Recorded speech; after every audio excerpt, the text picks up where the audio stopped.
Showbiz industry की मकबूल जोड़ी उर्वा हुसैन और फरहान सईद ने कई सालों बाद ईद पर एक साथ तस्वीर शेयर की, जिससे इस जोड़ी की अलहदगी की अफवाहें दम तोड़ गईं और मद्दाहों में भी खुशी की लहर दौड़ गई।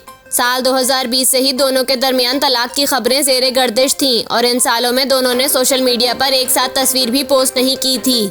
कई इंटरव्यूज में जब इनसे इस हवाले से सवाल किया गया तो दोनों ने इसे ज़ाती मसला करार दिया। अब अदाकार जोड़े ने ईद उल फितर के मौके पर एक साथ खिंचवाई गई रोमानवी तस्वीर शेयर करके अपनी शादी की ख़त्म होने की तमाम अफवाहें ख़त्म कर दी।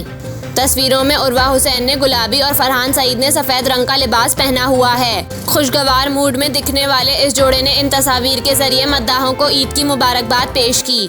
उर्वा और फरहान की इन तस्वीर पर जहां शोबिस शख्सियात खुश दिखाई दी और इन्होंने तबसरे किए, वहीं मद्दाहों ने भी इन्हें एक साथ देखकर मुसर्रत का इजहार किया।